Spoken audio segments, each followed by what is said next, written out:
So, welcome to GPAT ज्ञान everybody. So, आने वाले GPAT 2027 का क्वेश्चन पेपर पैटर्न कैसा होने वाला है, क्योंकि हम लोग अभी लास्ट 2025 या 2026 के क्वेश्चन पेपर में देखे थे कि जीपैट का जो एनबीएमएस बॉडी है, फिर एनबीएमएस जो जीपैट एग्जाम कंडक्ट करवा रहा है, उसमें डिफरेंट टाइप्स ऑफ प्रॉब्लम्स आ रहे हैं क्वेश्चन पेपर का। जो पैटर्न उसको उसको हम देख रहे थे कि उसमें मतलब जो यहाँ पर जो उन लोग ने मेंशन किया था कि केमिस्ट्री से 38, फार्मास्यूटिक्स से 38, कोग्नोसिस से 10, देन कोलॉजी से 28 एंड अदर सब्जेक्ट से 11 क्वेश्चंस रहेंगे। कुल मिला के आपका 125 एंड 500 मार्क्स का जो पेपर बनेगा, उसमें हम देखे थे कि ये लोग पूरा तरीके से इसको फॉलो नहीं कर रहे थे। तो we have filed an RTI from GPAT ज्ञान and we have given so many points to take that to know which are going on in BMS. Okay, so हमारे पास एक ही ऑप्शन था right to information act use करने का, जिसके through हम लोग पता कर सकते थे कि मतलब एक्चुअली जीपैट कौन सा पैटर्न को फॉलो कर रहा है, और हम लोग वहाँ पर रिक्वेस्ट कर सकते हैं कि please which kind of actions they have taken to conduct this GPAT examination by following the pattern what they have given in official bulletin or information bulletin for upcoming GPAT examination onwards from 2027. So हम लोग ने जो file किया था उसमें मैंने clearly लिखा था कि the GPAT 2026 information bulletin published by NBMS prescribed subject wise distribution of questions. Candidates prepared according to this official notified pattern. However, after the examination, the actual question paper appeared to differ significantly from the published distribution. Okay, with comparatively greater emphasis on certain minor topics and relatively fewer questions from major pharmacy subjects such as pharmaceutical chemistry, pharmaceutics, and pharmacognosy. This has raised concern among candidates regarding transparency, fairness, and adherence to the published examination scheme. सो हम लोग जो kindly provide the following information, तो पहला जो query था देखिए इन लोग का जो रिमार्क्स आया है तो वो बहुत ही ज़्यादा इनसफिशियंट है and it is not actually showing the reality of the question paper. Okay, so हम एक एक करके डिस्कस करेंगे ताकि आप लोग को भी समझ आ जाए, क्योंकि मैंने जो फाइल किया था 5/7 को फाइल किया था आपका जुलाई के 5/7 को, और इन लोग का रिप्लाई आया था 13/7 को। ओके, उसके बाद मैंने फिर से सबमिट किया है 1 अप्रैल को, सब देखते हैं क्या होता है। ठीक है, तो फॉर क्वेरी 1 एंड 2 मैंने जो क्वेरी किया था पहला, the official approve subject wise blue print distribution of the question paper और द एक्चुअल सब्जेक्ट डिस्ट्रीब्यूशन, तो उन लोग ने मेंशन कर दिया क्लियरली कि जो चैप्टर 5 का जो स्कीम है 26 में वहाँ पे मेंशन किया है पूरा, तो एक्चुअली दिस मेंशन, तो इन लोग ने यही बोल रहे हैं कि आपको यही फॉलो करना है।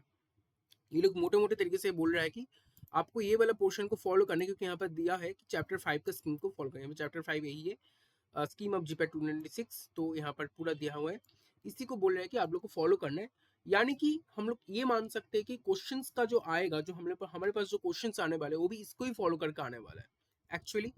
तो नेक्स्ट मैंने जो क्वेरी किया था वो था आपका देखिए उसके बाद certified copies of approval file, nothing committee recommendation or office orders authorizing and any deviation from the published pattern. The policy has to be followed by NBMS to ensure the final question paper conforms to the published examination pattern.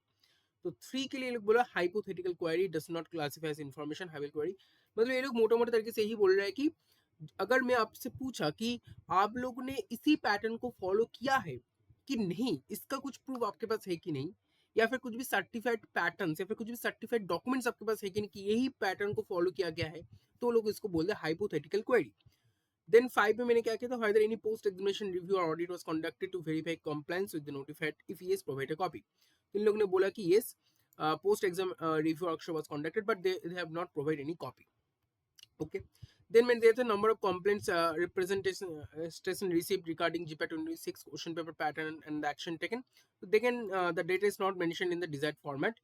तो इन लोग ने यही बोला कि हाँ हमारे पास बहुत सारे कमेंट्स वगैरह कुछ आया है, लेकिन उन लोग के पास डिजायर्ड फॉर्मेट पे इसको प्रोवाइड करने के लिए आपका जो डिजायर्ड फॉर्मेट है वो नहीं है इन लोग के पास, तो लोग नहीं दिए आम शब्दों में। Whether the subject is pattern published in the information bulletin is mandatory or only indicative, if only indicative provide the relevant rule or policy permitting deviation without prior public notification. तो मैंने पूरा कोशिश यही किया था कि इन लोग को मैं ये समझा सकूं कि जीपैट 26 का जो पैटर्न था, जो क्वेश्चन पेपर था, वो पूरा तरीके से जो उन लोग ने इंफॉर्मेशन बुलेटिन पे दिया था उसको फॉलो नहीं कर रहा था। तो मैं इसको इनडायरेक्टली इंटीमेशन में ही दे रहा था कि प्लीज फ्रॉम 2027 इसको फॉलो किया जाए, नहीं तो फिर से हम लोग आरटीए करने के लिए अट्टे करने की तरफ जा सकते हैं। लेकिन अब देखते हैं क्या होता है। राइट इन्फॉर्मेशन इन लोग को थोड़ा तो पता चला, मतलब इन लोग को थोड़ा कुछ तो नॉलेज में आया कि हाँ बच्चे जो है वो अवेयरनेस है, वो लोग अट्टे कर सकते हैं। तो हम लोग को थोड़ा बहुत रिलाई होना पड़ेगा विथ जीपैट का जो पैटर्न है उसके साथ। तो यहाँ पर फिर से इन लोग ने मेंशन कर दिया कि please refer to chapter 5 scheme of G26 mention information bulletin. फिर से वही बोला कि चैप्टर 5 का मेंशन, चैप्टर 5 को देख लीजिए। तो यही फिर से बोल रहा है कि यही पैटर्न आपको फॉलो होगा, मतलब आम शब्द में उसको ही फॉलो कर रहा है।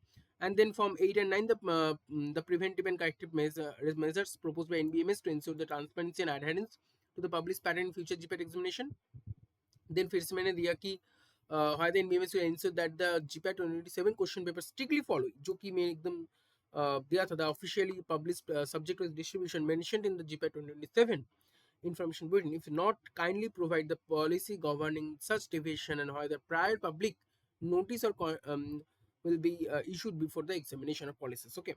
तो उन लोग ने इसको फिर से बोला कि hypothetical carry does not classify as information, यानी कि ये लोग जो है, जब भी मैंने डेविएशन, जब भी मैंने ये मेंशन कर दिया कि जो जीपैट 26 या 25 का जो पेपर था वो पैटर्न को एकदम ट्रूली फॉलो नहीं कर रहा था, तभी उन लोगों ने इसको हाइपोथेटिकल क्वेरी की तरह क्लासिफाई कर दिया। ओके, सो उनका जो पहला रिस्पॉन्स था, इससे हमें यही पता चला कि आने वाले जीपैट होगा, अगर वो लोग आपको कुछ क्वेश्चन पेपर में कुछ भी डिविएशन हुआ, तो that is not actually their rights, that is not actually their, they have no solution.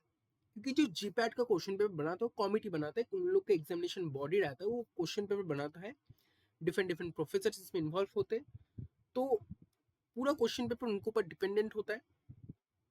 2 या 3 सेट उन लोग बनाएंगे, तो मतलब जीपैट का जो पैटर्न दे रहा है इसको फॉलो करने के लिए ये लोग बॉन्डेड है, ये हम लोग नहीं बोल सकते, क्योंकि अभी तक हम वही देख रहे हैं कि वो लोग फॉलो करेंगे या नहीं करेंगे उनको पर डिपेंडेंट है। फिर भी हम बता सकते हैं कि अट्टे करने के मतलब अट्टे करने से क्या हुआ कि इन लोग के पास, उन लोग के ऑफिशियल्स के पास एक नोटिफिकेशन गया कि हाँ जीपैट 26 का क्वेश्चन पेपर का जो पैटर्न था वो पूरा तरीके से फॉलो नहीं हुआ था।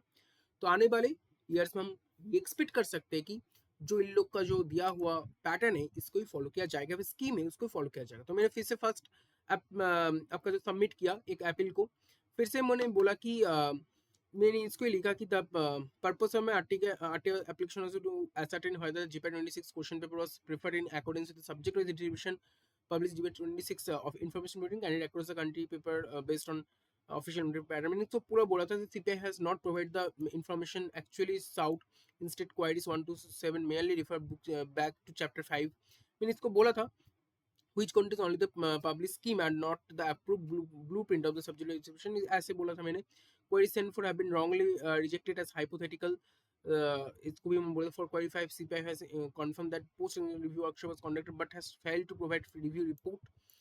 okay, then query 6 के मैंने बोला था stating that information is not maintained in the desired format is not a valid ground for ऐसे बोल दिया था मैंने। कोई 8 या 9 को मैंने फिर से बोला था कि इन लोग को हाइपोथेटिकल बोल दिया।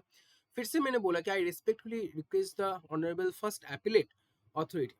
मैंने उनको बोला कि भाई तुम सर आप मेरे को इन्फॉर्मेशन दीजिए। Said I said incompletely reply to the CPI and direct him to furnish complete point-wise information along with certificate copies of all 11 records.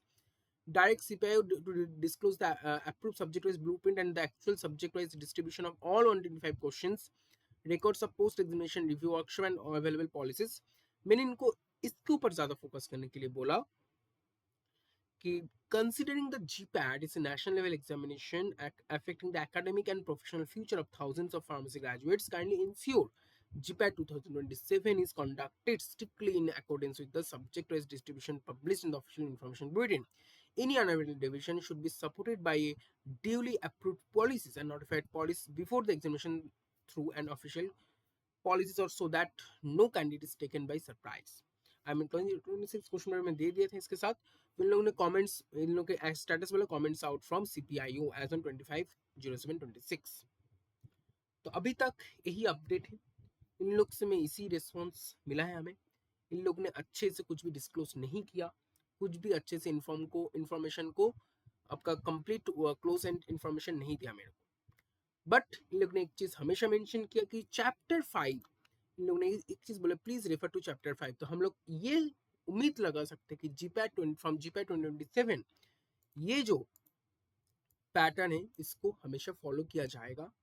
तो हम लोग को एक मतलब एक स्ट्रैटेजी मिल जाएगा कि हमको कौन से सब्जेक्ट को ज्यादा प्रेफरेंस देना है, कौन से सब्जेक्ट को कम प्रेफरेंस देना है। So by following this pattern we can assure our qualification, we can assure our ranks. Okay, तो अब देखते क्या होता है आरटीआई के थ्रू। तो हमें इतना ही नॉलेज पता चला, इतना ही हमें इंफॉर्मेशन मिला। मैं आपको, मुझे यही चीज आपको बताना था। So thank you from our JPAT GAN. So you can check our website, you can check our courses which is currently running. 1 year you can opt 1 year comprehensive course to an extended course, then mission drug inspector recorded batch and mission government pharmacist recorded batch.